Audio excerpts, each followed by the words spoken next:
Ang Kawasaki ay sikat na sikat sa kanilang mga big bike, pero ngayong taon naglabas ng bagong scooter. Silipin natin yung specs at kung magkano. Tara!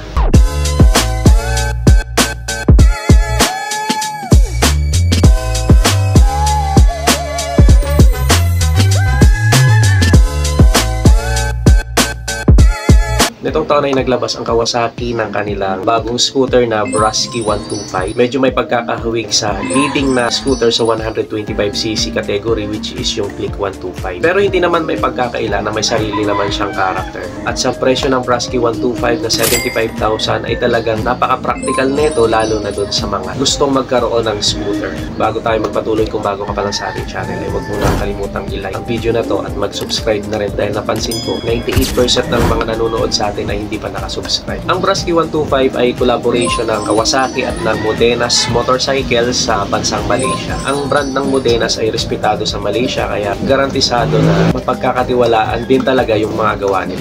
Sa kanyang design, talagang napaka-modern at trendy. Kagaya nga ng sinabi ko kanina, ang pinakamabentang scooter dito sa Pilipinas ay halos kahawig nito. Medyo nabago lang dito sa kanyang front face na medyo makanto or may mga sharp edges na nagpalitaw ng pagka-sporty looks ng Brusky 125. Ang Brusky 125 ay may tatlong kulay. Ito ang Mystic Red, Duchess Gold, at ang Aquatic Blue na ating nire-review ngayong araw. Dito sa pinakaulo ng motor na to ay may kulay blue, black. Sa pinakagitna, may sticker na Modenas. Sa mga gilid at kahit ibang part ng fairings ay may parang carbon finish na nagsilbing scratch resistant. Overall, dito sa motor na to ay talagang nadomina ng mga decals or stickers, kasi sobrang daming decals na meron yung motor na to. Sa magkabilang gilid ng motor, sa unahang bahagi ay may kulay black na may mga dot at lining na kulay red, at ang Brusky na stickers, at sa bantang ibaba nito ay Modenas at malaking 125 at sinunda ng maliit na fuel injection dito sa pinakababa. At sa likuran naman, dito sa bandang gilid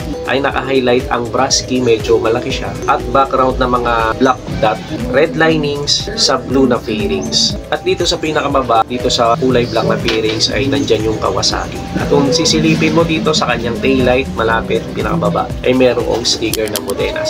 Sa kanyang specs ay tamang-tama lang pang araw-araw or pwede na naman ito pang hanap buhay, dahil matipid na rin ito sa gas dahil naka-FI ito.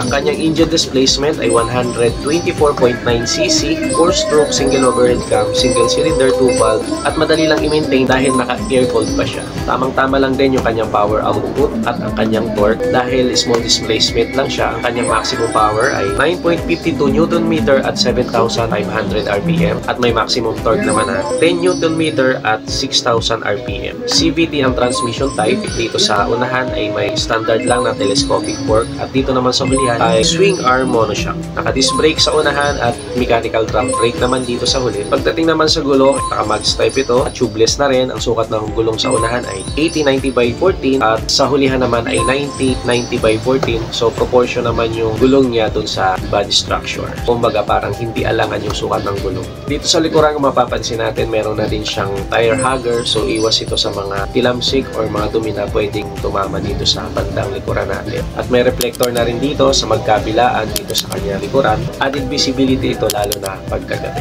Sa kanya additional features, ang kanyang headlight, taillight at ang kanyang mga signal lights ay naka-LED na, so matipid dito sa battery. Meron na rin siyang daytime running light at may built-in na hazard light. Sa kanya namang meter panel ay kombinasyon ito ng analog. Dito sa kanyang ibaba, digital para naman sa fuel meter. At dito naman sa kanyang mga switches, dito sa kaliwa, makikita natin dyan yung high and low, horn, at pinakababa ay ang turn signals. Dito naman sa kanan, nandyan yung hazard at electric start. Ang kagandahan din dito sa motor na to ay meron pa rin siyang kickstarter na alam naman natin na kapakipag-binabang, lalo na kapag medyo mahina yung battery natin. So hindi tayo mag-worry kahit na sumabak tayo sa long ride, kung maubusan man tayo ng battery dahil mapapag-start natin to sa tulong ng kickstarter. Very convenient na rin ito dahil kahit pa paano meron naman siyang front inner pocket, dalawa ito. Dito sa kaliwa medyo malalim, pwede na natin dyang ilagay yung mga cellphone natin. Dahil meron na rin siyang USB ready na charging port, pwede tayong mag-charge dyan ng ating mga cellphone in case na malow ba tayo.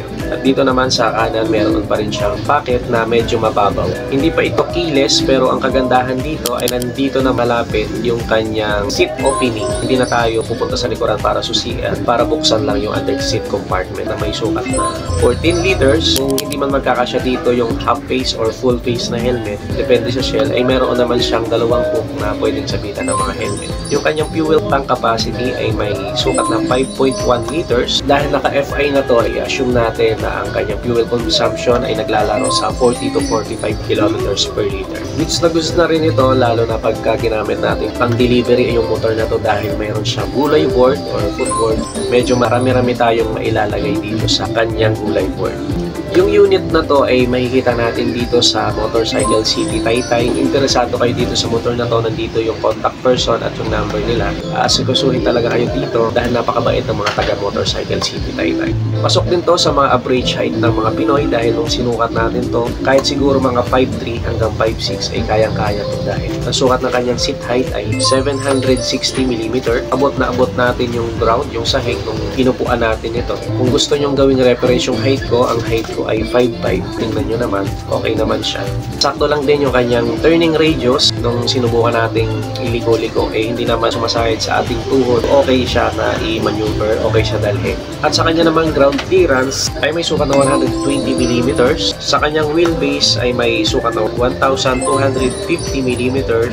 So magaan lang ito dahil may bigat lang ito na 108 kilograms. Bago tayo magpatuloy ay shoutout muna natin yung mga nag-comment last week at nung mga nakaraang linggo na hindi natin na shoutout at yung mga bago nating subscriber.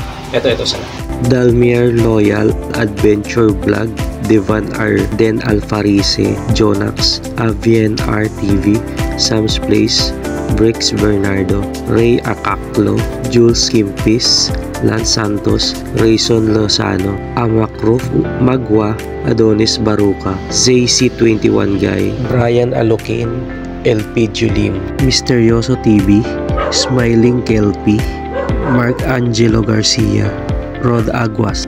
Kung gusto mo naman magpa-shoutout sa susunod nating vlog ay mag-comment lang sa video na to or mag-subscribe kayo sa channel natin. So automatic na isa-shoutout ko kayo sa susunod na vlog. Ang SRP ng Kawasaki Brusky 125 ay 75,000. So sa inyo palagay, sulit ba ang Kawasaki Brusky 125? Comment nyo kasi ito. Available yung unit na to dito sa My Motorcycle City Taytay. Pwede kayo mag-installment dito kung magda-down kayo ng 3,800 ay may uwi nyo na yung motor na to. Magma-monthly kayo ng 4,532 kung kukunin nyo siya ng 3 years. So that's it for today's vlog. Kung umabot kayo hanggang sa huling bahagi ng ating video, ay huwag ka nang mahiyang mag-like, mag-subscribe para maging updated kayo sa mga susunod nating video. That's it for today. Thanks for watching. Bye.